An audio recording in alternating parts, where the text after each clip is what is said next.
আমার ঘাটালের সঙ্গে গত 2014 থেকে সাংসদ হিসেবে সম্পর্ক। এই প্রথমবার রুক্মিণী এসছে আমাদের ঘাটালে। তো আমি বলবো আগে রুক্মিণী কথা বলুক, কারণ ওর জন্য এটা প্রথমবার নতুন।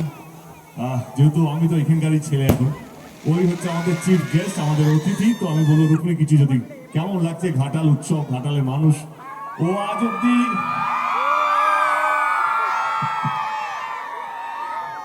অব্দি ঘাটাল আমার চোখ দিয়েই দেখেছে আর কি।